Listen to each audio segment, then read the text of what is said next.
Good morning, good afternoon, good evening, depending on where you are in the world. I'm Nicolas Véron. It's my pleasure for the Peterson Institute for International Economics to introduce this new session of the Financial Statement series. And today we will talk about sustainability, sustainability investment, and especially disclosures about sustainability. The International Sustainability Standards Board was set up a couple of months ago. We had a session last year with Lucrezia Reichlin, who is one of the trustees of the International Financial Reporting Standards Foundation, the IFRS Foundation. So she was instrumental in setting this up. And in the meantime, the International Sustainability Standards Board, the ISSB, I will use that acronym going forward, has hired its first members, including Lloyd, who is its inaugural vice chair, together with the chairman, who is Emmanuel Faber. Lloyd holds a master's degree in accounting and finance from University of Auckland in New Zealand. She started a career in investment banking in the United Kingdom, in Australia. She also was early on in 2002-2004 project manager at the technical level for the IASB, but then she was also between 2006 and 2009 at Goldman Sachs in London. And then she joined in 2009 the staff of the International Standards Board, the IASB, as technical director, which she a position she held until 2014, from which she moved to the board itself. So as a board member of the International Accounting Standards Board, i.e. the board which sets the standards, as opposed to the trustees, which oversee the governance of the organization. She then became the vice chair of that board in 2016, and without really changing organization, but very much changing function in March this year. So just last month, she became the vice chair of the ISSB, as I mentioned before. And in those capacities, Lloyd, of course, has been extremely deeply involved in a number of highly technical projects of accounting standard setting, but also both in her former technical capacity and then as a board member in a lot of the policy discussions that go with standard setting. Even so, accounting standard setting is not economic policy, as we all learn at school. It does have a number of real-world implications, and therefore is, I would say, an element of policymaking in a broad view.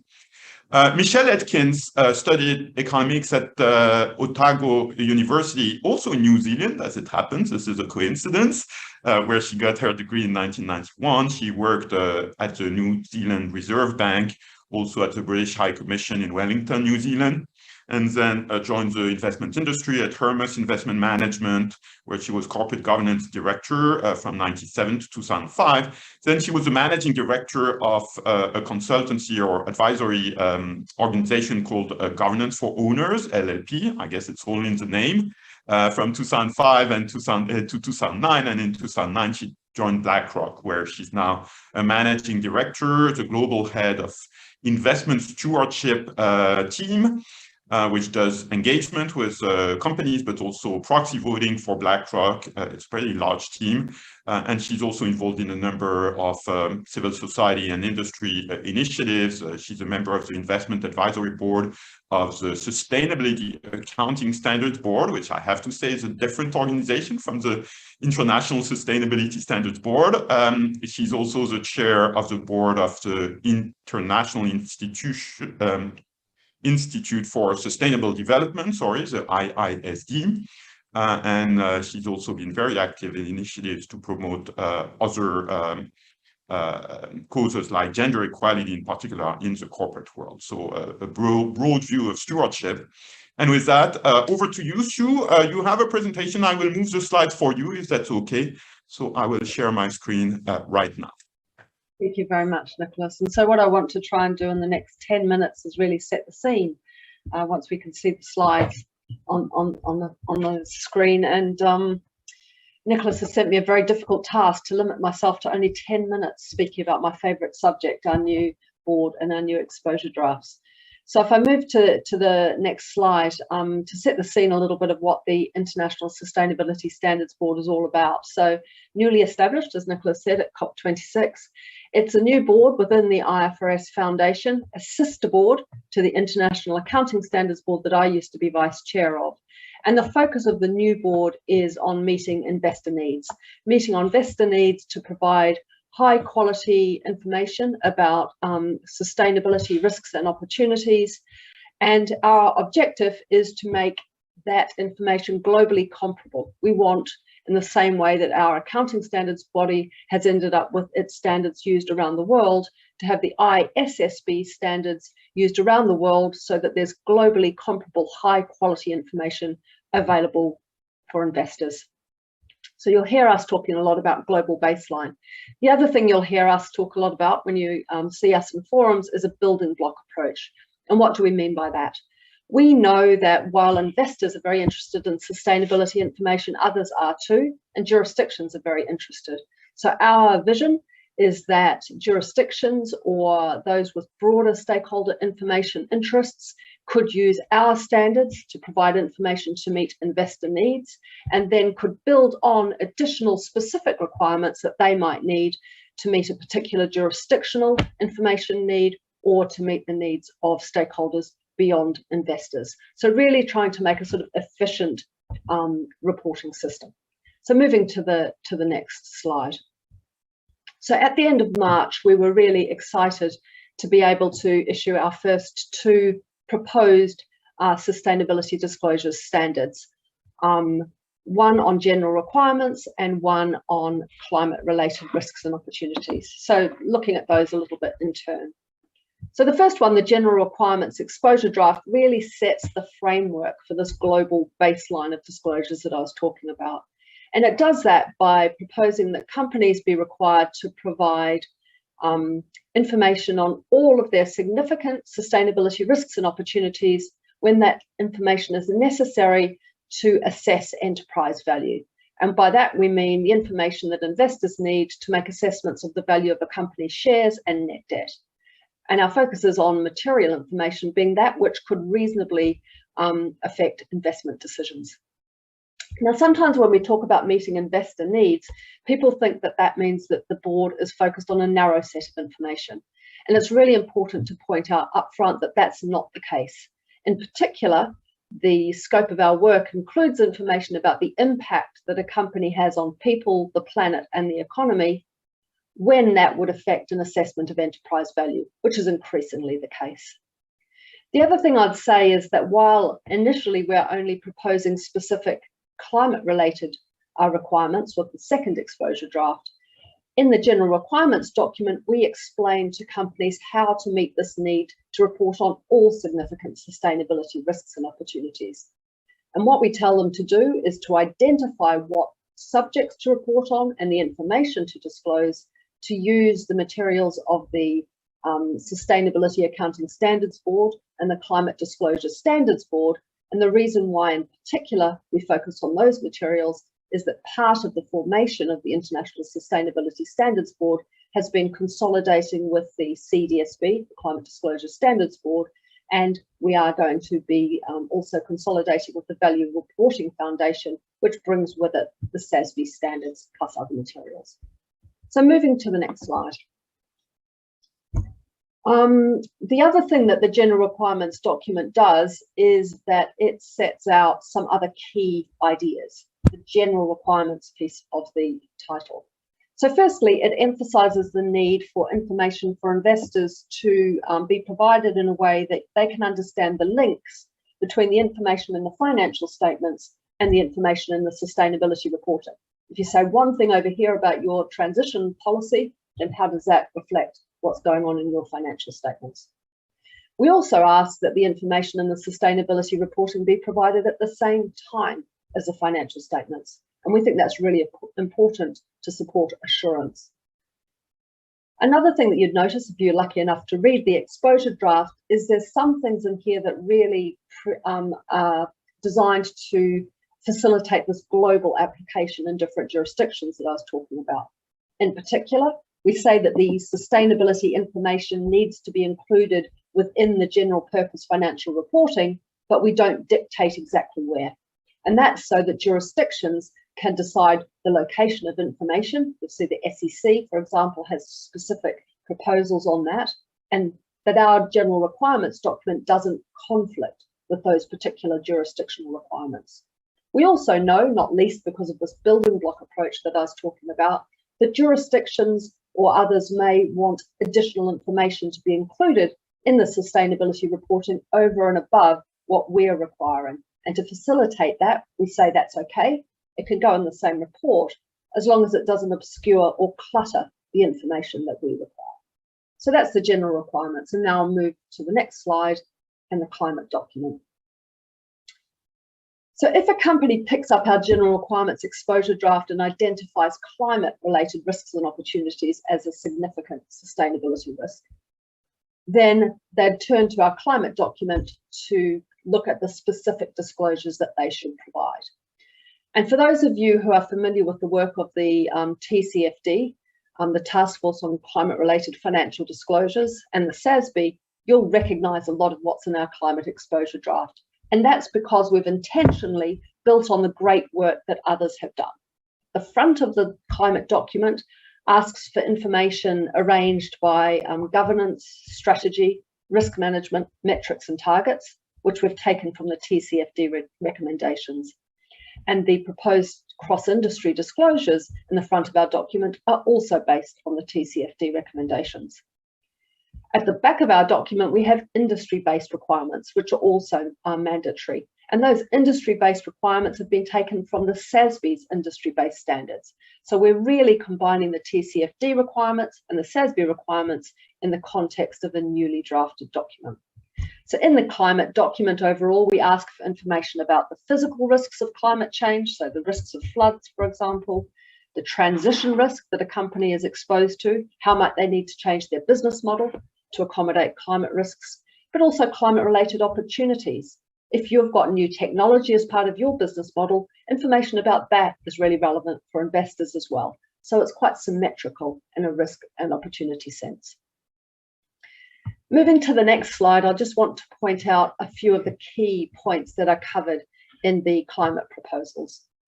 One is asking for information about transition planning. We know that investors are very interested, for example, in understanding what a company's emissions targets are and how they plan to get there.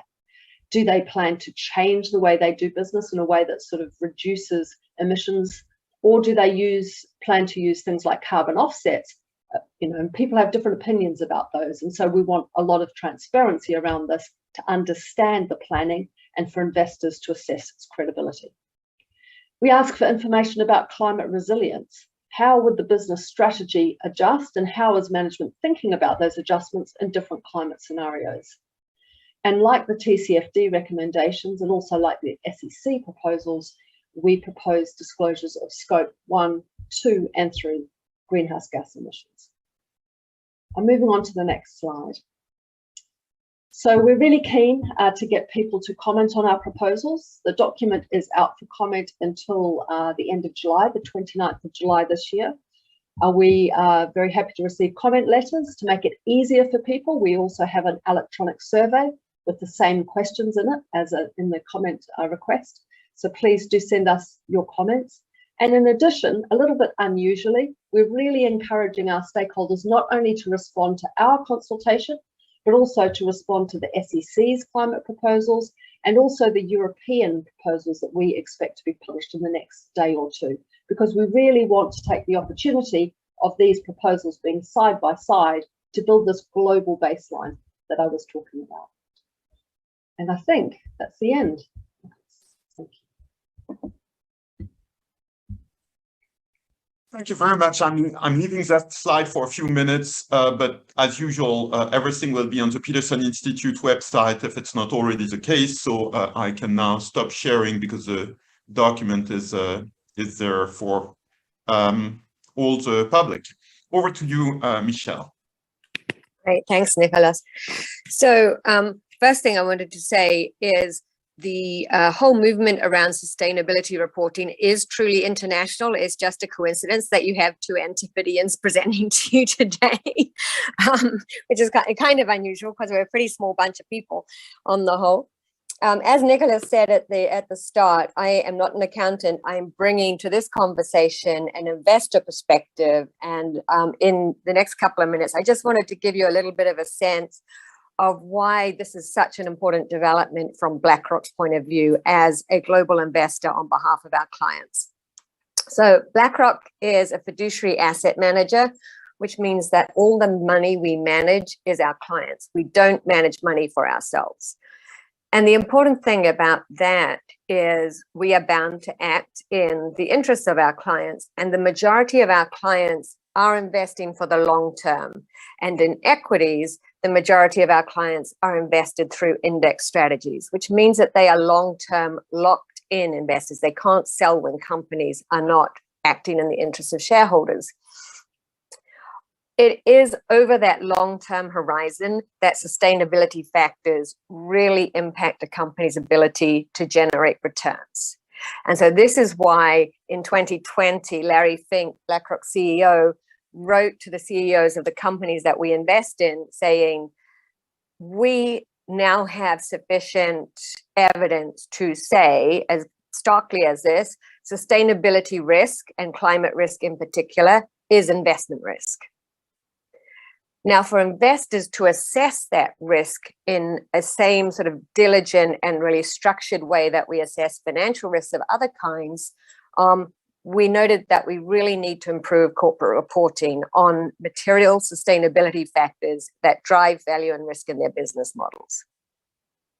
At that time, in 2020, the Task Force on Climate-Related Financial Disclosures that Sue mentioned was really sort of building momentum, as was the set of standards published by the Sustainability Accounting Standards Board, which, as Nicolas mentioned, I'm on the investor advisory group for.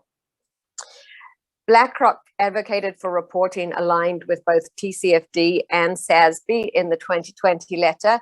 And TCFD, because as Sue said, it really is structured in the way that companies think about running their businesses. So how do we govern this risk or opportunity? How does it inform our strategy, including long-term capital expenditure planning? How does it get woven into our risk management systems? And then what metrics and targets are we using to measure ourselves by? Now, although TCFD was set up to focus specifically on climate and make progress on climate reporting, from BlackRock's point of view, that framework is really relevant to all sustainability reporting. Similarly on SASB, and Sue touched on many of these points, what we really liked about the SASB standards is the industry focus, because across the ESG dimension, governance factors tend to be driven by the market that a company is registered in or operates in, domiciled in. But the drivers of environmental and social risk and opportunity tend to be industry specific, broadly speaking. So we like SASB's focus on industry metrics. We like SASB's focus on a few metrics that they had proven to be material to enterprise value. And we like the fact that it was dynamic, that it's not a regulatory initiative that sets in stone what has to be reported, because we're all learning as we go through this sustainability reporting journey. And nobody has the answer yet. Everyone's working hard on it, but to be too firm about what needs to be reported, I think is going to be problematic. We want to see standards that are reflective of practitioner input and that can continue to develop as our knowledge develops. So that's the context for advocating for TCFD and SASB. At the beginning of 2020, there was very little sign that the many sustainability reporting initiatives were going to converge, and that really accelerated. That convergence really accelerated during 2020, culminating in the consultation that the IFRS Foundation put out saying, should we take a role in this convergence and establish a standards body? And we were very, very strong supporters of that approach because we believe there needed to be a global baseline that Sue talked about that establishes the foundation for a building block approach to jurisdictional reporting requirements as necessary, so that you have this global baseline. That means that as investors, we can compare a German telecoms company with an American telecoms company with a Brazilian telecoms company. But at the same time, enabling local regulators and policymakers to reflect their policy objectives in the standards they require of the companies registered in their markets. So we were, as I said, very strong supporters of the establishment of the ISSB, and we're sort of very actively engaging with the ISSB, and we're developing our response to the formal consultation by the July deadline. Sort of a high level reaction to what's in both the general requirements and the climate exposure drafts. You know, it probably won't come as a huge surprise given what I've just said and what Sue outlined, that we're pretty supportive of the approach being taken. We really welcome the fact that the framework is consistent with the TCFD, that the focus is on materiality and recognizes dynamic materiality, that our knowledge of what's material will change over time, that it's very much anchored in enterprise value is hugely important from our perspective as an investor, because what we're looking for from this information is insight, or the information we need to develop insights about how companies generate returns and how we should be valuing a company more effectively and holistically. We also like the combination of looking at the macro issues like climate, but then also bringing a sector focus within that framing. And then I think the one thing I would say, and we said this in our consultation response, the only concern we have, and I think ISSB is incredibly aware of this, we must continue to encourage companies to keep reporting while the standards are being established. The fact that we don't have a full suite of standards shouldn't hold companies back, because there's enough markers out in the market already to say this is the direction we're going, that, you know, being sort of front-footed and starting reporting now if companies haven't reported, and enhancing reporting if they have, I think is going to be hugely important for positioning companies really well once the standards are established and assurance standards are established, and these become a core part of regulated reporting. So I'll hand back to you, Nicolas, on that point. This is great, and I think this we couldn't have had the scene set more comprehensively. I have a few follow-up questions, maybe to you, Sue, of clarification really about the project, because this whole framework is so new and fast-moving that I feel the need to be brought up to speed. So these new standards for sustainability, they are financial reporting standards, right? You call them IFRS S, if I got it right. So IFRS sustainability, as opposed to IFRS full stop, which are the ones we had before, the accounting standards. So, which I've noted the IFRS Foundation now calls accounting standards and not just financial reporting standards. So can you, take us a little bit through these semantics, even so it's not the most important thing. I think it's important to get them right. Yes, you've got an eagle eye on detail there, Nicolas. So yes, you're right. We used to just refer to IFRS standards. That's what I used to work on. But now with our new sister body, we've changed the way that we describe the standards. So the IFRS standards that were the work of the International Accounting Standards Board will be called IFRS Accounting Standards going forward, and the work of the new board will be called IFRS Sustainability Disclosure Standards. But yes, we do call them both financial, and in particular, if you're lucky enough to read the exposure drafts, we talk about sustainability related financial information, and we're using that term to be very clear that our focus is on investors. It's part of what the sort of financial reporting is that's required for investment decisions, and we're using the word financial to distinguish ourselves, for example, from the reporting that might be required by GRI. So that's why we use this financial term. It's a global reporting initiative, right? Yes, that's right. So that's why we use that term. But I think the really important thing, and somebody asked me this sort of obvious question the other day, the first time they'd asked me, but it's a good question, is does it mean we only care about monetary amounts? And the answer to that is no. So we're certainly asking for, global greenhouse gas emission data, which, for example, is CO2, metric based, and that's included. So it's really the information investors are interested in, but not limited to monetary amounts. Now I will think about information on emissions as financial reporting, but not accounting information. So what I used to call financial reporting is now called as accounting. What I used to call non-financial reporting is largely called sustainability-related financial reporting. And what is not financial reporting in the IFRS classification brings us to the debate about so-called double materiality, right? So can you give us a little bit more of that piece of semantics? There is already a question about divergence on double materiality, and if you can explain to us what that piece of jargon actually means. Sure. So, and sometimes people talk about, I try not to use the word materiality when I'm talking about our work because it tends to confuse people. What I try to say our work is about is information that investors need to assess enterprise value. So that's what we are focused on.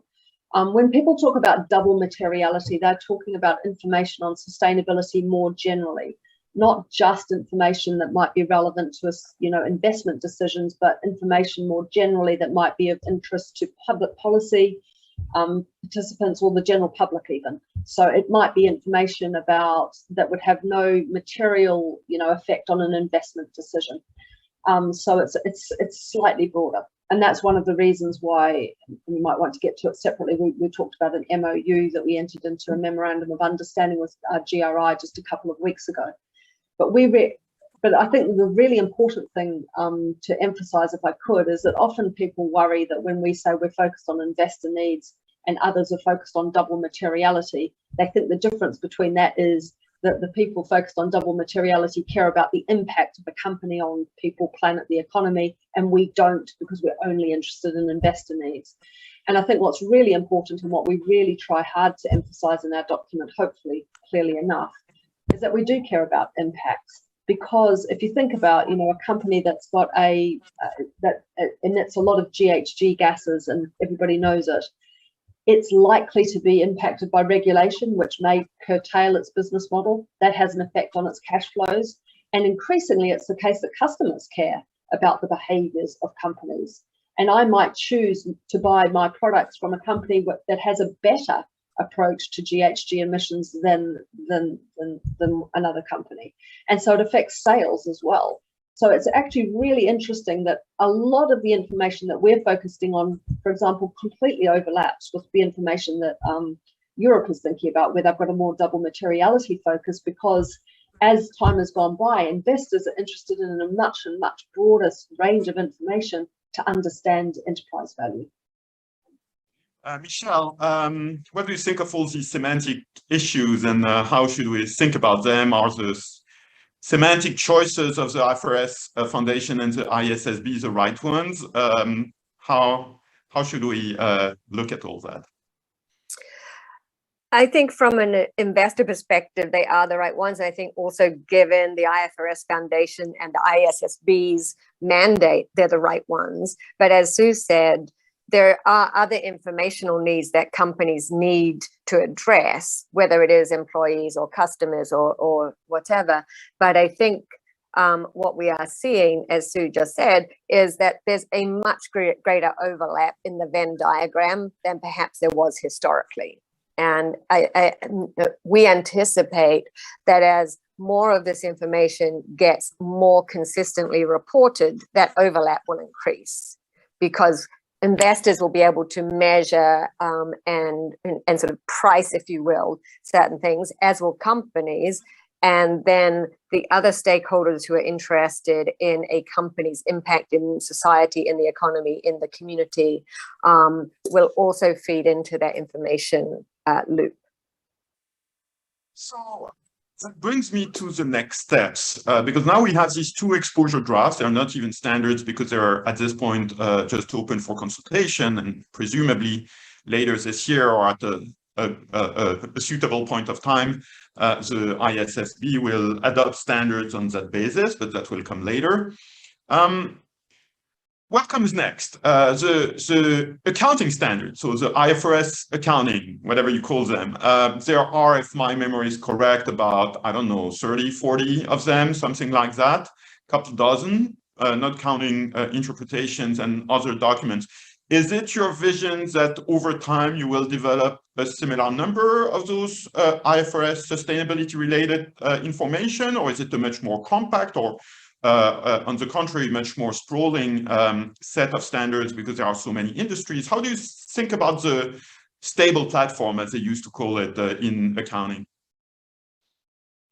It's an interesting question. I don't think I'm going to take a punt on how many standards there's going to be, but certainly the vision is that we'll build out the suite of specific disclosure requirements. So in a sense, we're really lucky that we have a massive head start because of the consolidation exercises that we've been through.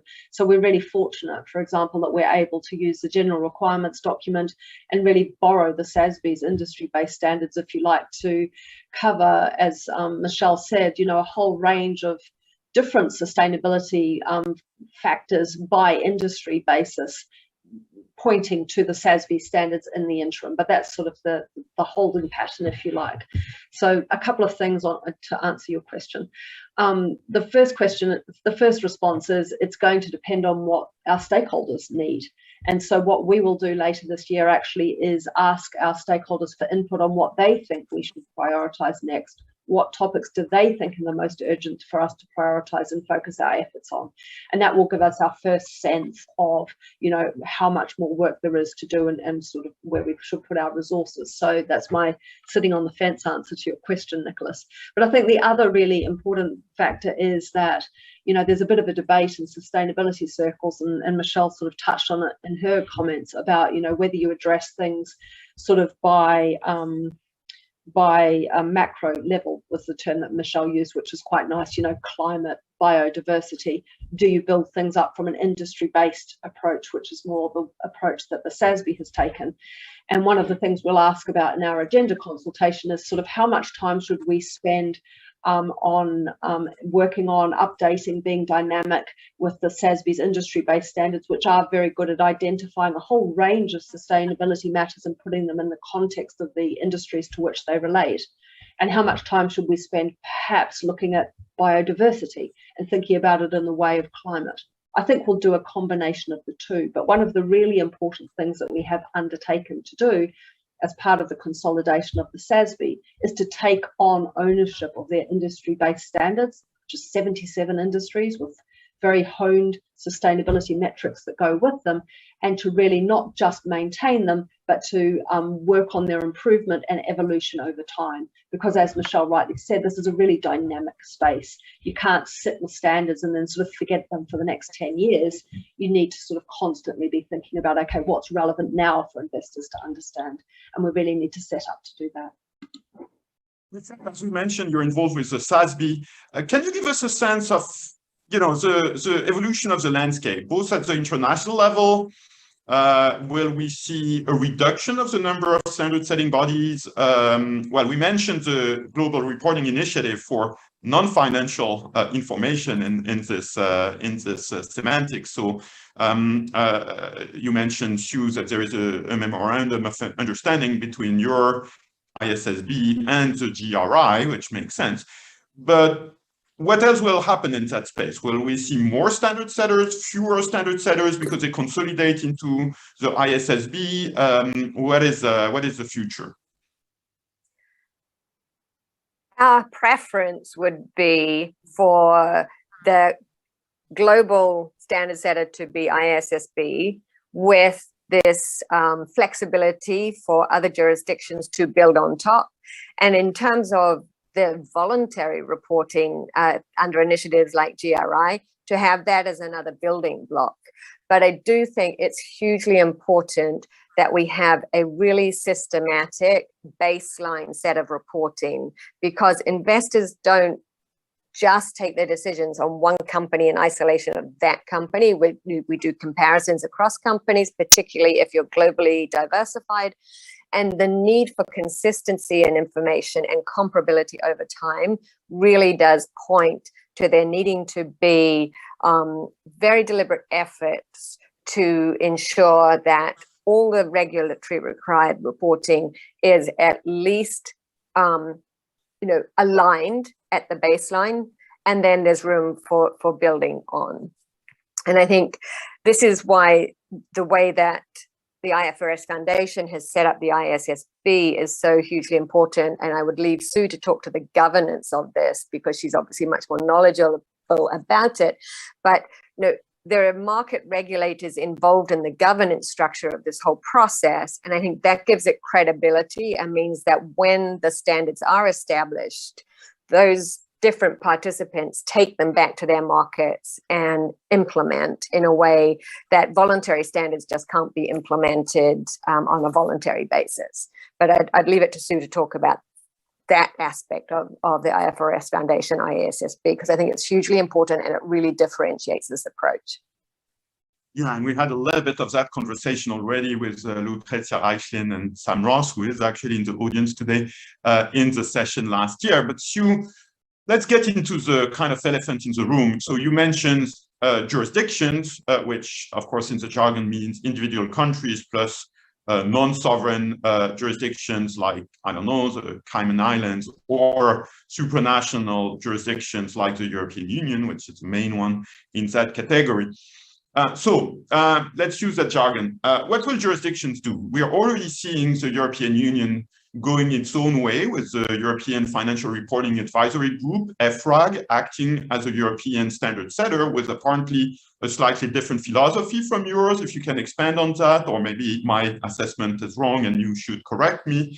And we're also going to SEC, the Securities and Exchange Commission in the US, going also with consultations and possibly US specific standards. And actually, I also hosted last year Jörg Kukis, who was and still is in the German government, but was kind of providing a European voice in that debate. And together with him, John Morton of the US Treasury, discussing this issue of global standards for sustainability policy.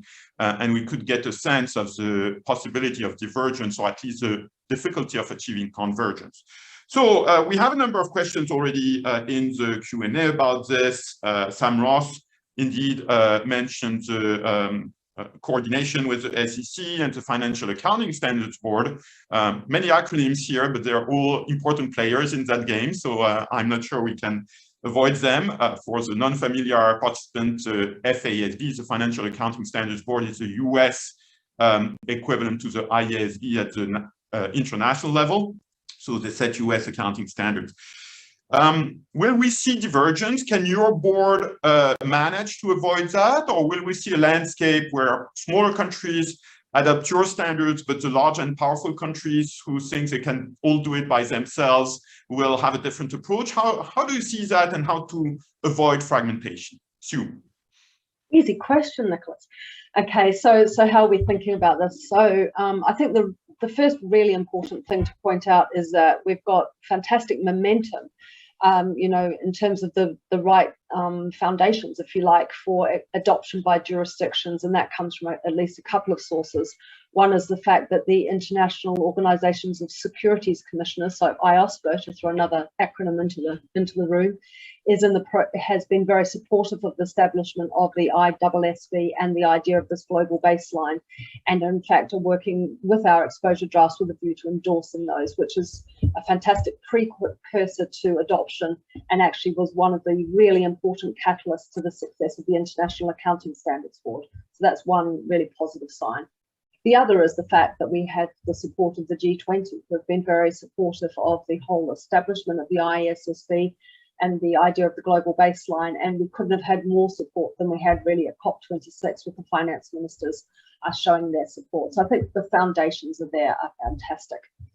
In terms of the practicalities, though, of course, we do have a number of different initiatives that are on doing their own things independently of us. So we have the SEC with their draft rule, and Europe about to come out with their proposals, which are double materiality focused, so slightly different to yours. So what am I expecting will happen? So firstly, we are going to do everything we can to try to get the global baseline to work. So the first thing that we're doing is we made sure that our exposure drafts went out in time for people to be able to make comparisons between these different proposals. We had special permission of the trustees to publish this document with just chair and vice chair in order to facilitate this with their oversight. So that means now we've got an opportunity for stakeholders to comment, which is really important. It's important for market participants to give their view on the benefits for the market of having comparability and compatibility between these requirements. It's not just what we think. So that's important. And yesterday, actually, we had a really important announcement, which is the fact that we are establishing a jurisdictional steering group, which we're going to get together over the next few months to try to look at similarities and differences between the different proposals that are out at the moment, to try to work together to get this global baseline to work.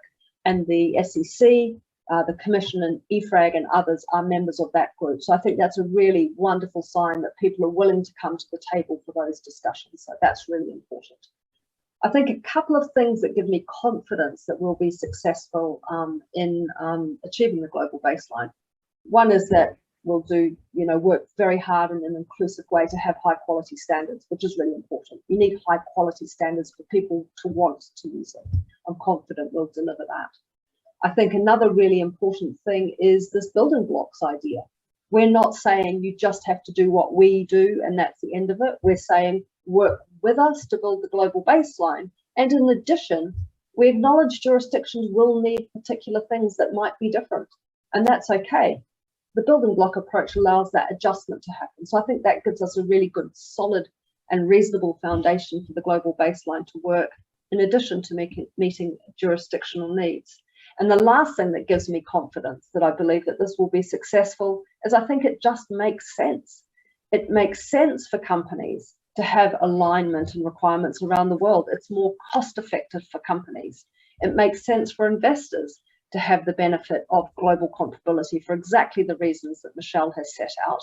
And nobody loses anything if there's a global baseline for investors with add-ons to meet additional information needs. So if you look at it logically like that, it feels like it should be possible to get this to work. And so I'm positive, as I hope you can tell, that that will be the case. But it would be really great if others agree that they make sure that the SEC, Europe, and others know that does make sense. And Nicholas, can I just add one little thing?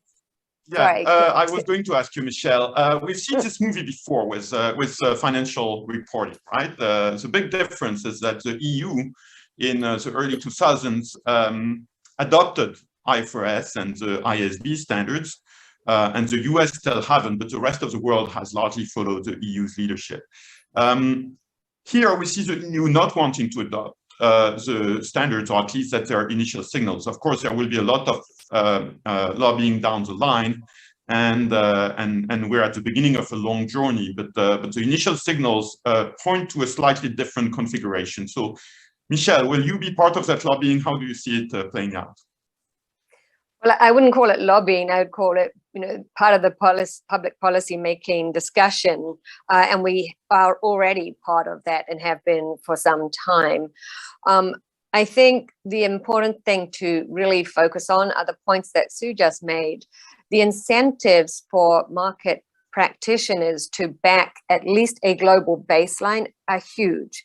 Companies talk all the time, I was going to say complain, but let's say talk all the time about the reporting burden when different stakeholders ask for different things and sometimes contradictory things.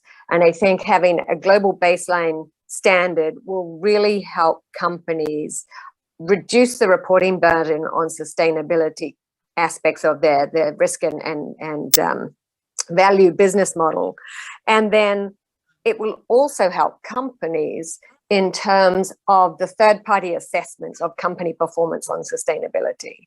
There's a lot of frustration in the corporate community that the ESG ratings, if you will, are so divergent, and different investors use different ones that get different results and so on. I do think that having this baseline will really help build more consistency in those kinds of analyses, which again will help companies present their sustainability story in a much more, I would say, effective way that enables them to get credit for where they're doing things well, and also alerts investors to areas for improvement, and obviously alert management to areas for improvement. And all of that, I think, should encourage both corporates and investors to engage in the policy debate to encourage that baseline standard. And of course, there's going to be overlays. I don't think anyone is suggesting there shouldn't be. The building blocks process allows for that. But having that baseline will really, I think, move practice forward, both in terms of reporting and assurance and investment analysis. If I may push you a little bit on that. Again, as I said, we've seen that before. There were essentially the same incentives for financial reporting standards or accounting standards, or, as we should now call them. And we saw what happened. I mean, it's been, I think the ISSB or the IFRS Foundation has been pretty successful, but has really needed the leadership of the European Union 20 years ago to be successful. And even with that, they haven't passed the hurdle of the US Congress or US willingness to set their own rules. We can debate which ones are better between US GAAP and IFRS, but I guess we can agree that this is second order compared to the kind of sovereignty issue. Now, this is even more political, right? We're talking about the fight against climate change, about social objectives, about environmental objectives, about governance objectives. And we know that the world is a big place with a lot of diversity. So if anything, I understand the building blocks approach is meant to address this and leave discretion to individual jurisdictions to use the building blocks how they want. But how is it possible to be optimistic that despite all these incentives that you have, I think, very clearly set out, the project can succeed? Maybe Michelle first, and Sue, with my apologies for asking the question from that kind of desperate angle. I mean, my view would be learning from the past. Some of the frictions that have been created by having two different standards for accounting, and that learning might actually help inform the approach taken to sustainability reporting, which is a global issue and is probably one around which there's more consensus than there might have been previously. And I think the really important part to emphasize here, because we can get bogged down in the whole thing that this is about sustainability, this is about how companies create value and manage risk. Some of those factors have a sustainability dimension to them, but these are all issues that are core to a company's business model. So this is not something extra and tangential to companies' long-term financial success. These are just new aspects of explaining that long-term financial success. And I think we need to be really careful that this doesn't sound like it's a siloed, separate thing. This is an important part of companies telling their story about how they generate value. Sure. Well, a couple of things. Firstly, I think it's important to remember that it's easy to look at Europe and sort of say they've decided they don't want to, the ISSB standards. But I think it's also really important to remember part of that's timing. They started earlier than the ISSB established, so it wasn't like the ISSB was an alternative. They started first, and they should totally be commended for that, by the way. They've done fantastic work on this. But it does mean that, things have changed, and so things might change again. I'd say that as a first thing. I think also another difference, which I think is really important, if you think about the sort of the elephant in the room, to use your term, of US GAAP and IFRS, and the fact that we didn't get the full convergence there yet. I think one important factor there was just how mature and entrenched the US GAAP system was. And we don't have that same sort of level of entrenchment here. We're coming from a situation where there's much diversity. Everything's quite nascent. I think everybody would admit it's all quite nascent. There's a lot of development work to do. I think there's a much less burden to switch sides now. So the benefits may well be seen as far more important to think forward than the cost of the past and the change that's required. And one of the things that we're working really hard on, and honestly and with pride, is the fact we're not trying to reinvent the wheel here. We're trying as much as possible to use existing requirements, TCFD, ISSB standards we've mentioned in particular, which means actually the glide path to get from where you are to where you need to go is an easier path. So there's benefits from a cost perspective. And I think the last thing I'd say is that there's really only one well-developed set of standards around, given that we've taken on board the ISSB and we're taking on board the TCFD recommendations, that has been designed for investors. So it's not like there's two choices that are both investor need focused, which was the case when we had the accounting discussion. So I'm hoping those help us, Nicolas, but I'm an optimist. So related to that, you mentioned the fact that the accounting standards like US GAAP were very entrenched with a body of practice. Now we have auditors who will be involved, of course, in checking all those disclosures and making sure that they're true and fair, or whatever the right language is.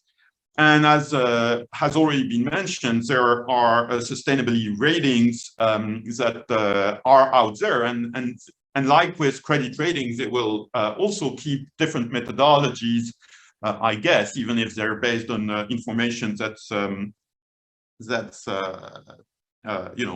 provided on the basis of your building block. So we have questions here. Samir Trabelsi is asking about auditing standards and how the auditor community will take up the task. Will it be the same auditors to start with? How do you see that going forward? And what kind of, is there a need for new kinds of auditing standards, or do the existing auditing standards, whether at jurisdictional level or at global level with the ISSB, another acronym, be fit for purpose? And Miguel Medina is asking about sustainability ratings. Will we see a reduction of the diversity and proliferation of sustainability ratings offerings and methodologies, or is that something basically inevitable, even with even assuming that your building blocks get universally adopted? Maybe Sue first, and then Michelle. I might focus more on the assurance bit and sheet, and ask Michelle to comment more on the sustainability ratings, because I suspect she's got stronger views on that than me. On the assurance side of things, it's a really important question, and I think it's really fundamental to the success of our exercise that there's people who feel comfortable relying on the information that gets provided. So assurance is a really important part of the picture. What we're trying to do with our exposure drafts, and one of the really important areas that we want feedback on with our exposure drafts is, is this information verifiable, assurable, and what do we need to be aware of in terms of those assurance aspects? We're then working very closely with the ISSB and others to really assess whether there is a need for. And sorry to interrupt, but when you say assurance, that's what the common language calls auditing, right? Yes, but it might be to a different level, which is why I'm using assurance more generally. It may be done in to a different standard, or of certainty to the financial statements, which are subject to audit, a lower level verification, perhaps because of the nature of the information. Sorry. So yes, different levels of assurance, but could be auditing, could be something else. But we do need a level of verification of some sort with, hopefully independent parties, etc. But there's work going on with the ISSB in terms of whether they need to come up with some more specific requirements and guidelines on how to go about those exercises, and also questions that jurisdictions are looking at rightly, and we'll be very interested in the answers in terms of, should it be the traditional audit firms who are doing this? Should it be limited to those audit firms? Who else should be involved, and what sort of skills do you need? And those are all really important discussions sort of in the ecosystem to support the good application of our standards. Do you have a view on that? On no, I agree with Sue on the auditing. I do know from discussions that have been going on, convened by our OSCO and others, that there is a lot of thought going into how to move forward on assurance once ISSB finalizes the first of the standards. So it's not like we're going to have to wait a long time, I think, to be formalizing how to assure the information that gets reported under the standards that ISSB produces. On the ratings, I don't think we'll ever have full alignment of ratings because different rating agencies have different methodologies because they put different weightings on different issues depending on what their own view of sustainability sort of prioritization might be. But I do think that the most significant thing that will change when we have this baseline of sustainability reporting is the rating agencies and other third-party analysts won't have to make as many assumptions and estimates about a company's performance on material sustainability factors. And I think from what we hear from companies, that is the greatest frustration. Companies understand, they acknowledge that different models will produce different outputs. But what they find frustrating is how some of those assumptions or estimates are made. And that's really difficult to engage on if there isn't information in the public domain to discuss. And having this enhanced reporting should address that issue, which I think is probably the most widespread issue when it comes to ratings. There's a question from Jerry Caprio about banking, and of course, a lot of our audience in this series is very banking focused. So is there an industry-specific standard from SASB and or ISSB, either in your existing exposure draft or going forward for banks? And how is there a need for a specific way of thinking about banks, given they are so specific in many other terms, in many other dimensions? Sue, can you tell us a bit more about that? Sure, yes. So within the SASB's industry-based requirements, there are the finance sector and individual different industries within that sector and specific metrics designed for them. Is the short answer, but more particularly perhaps because it's in my climate document, we have got some climate metrics that are specific to the finance sector. And one of the really important parts of our new exposure draft is that whereas as a general proposition, we've just copied, shame with no shame, the climate metrics of the SASB's industry-based requirements for financed and facilitated emissions, what are banks funding in terms of their lending book, etc. Are they funding, greenhouse gas emissions? We are proposing some new metrics being added on in addition to the existing SASB requirements. And it's actually a really good example of the point Michelle made early on about how dynamic the sustainability space is. The SASB standards are pretty new, but they're sort of out of date because they don't have these financed and facilitated emissions metrics in there. And so we're taking the opportunity of this exposure period actually to propose some new targeted metrics for the finance sector. Christian, do you want to comment on that? No? So we've discussed at some length the possibility of divergence across jurisdictions. And in the meantime, there's also a question from my Bruegel colleague, Alexander Lehman, on this. But there is also the possibility of divergence between different objectives, right? Because going forward, you started with climate, but there will be other ESG objectives coming into your framework of sustainability. So Greg Smith has been asking a number of questions about these possible divergences. First, cost. Is this going to cost a lot to report and have the systems in place? How do you see this trade-off? But also, for example, labor standards versus climate protection. It's easy to think of a number of trade-offs. So are these trade-offs real, and how do you think about them, Sue? Firstly, on the cost side, as a standard setter, when I was wearing my old hat on the IASB and when I wear my new hat on the ISSB, I always have to think about, how much is this going to cost companies versus the benefits, particularly for investors, but also the benefits for companies of being more aware of things and having information to manage things as well. But it's always a cost-benefit assessment. And one of the things that we have asked questions about in our exposure drafts is, can you please give us some information to understand how difficult this will be for you to do, what systems changes, etc., are required, how long do you need, and how much will it cost? So that's something we will always have to keep an eye on.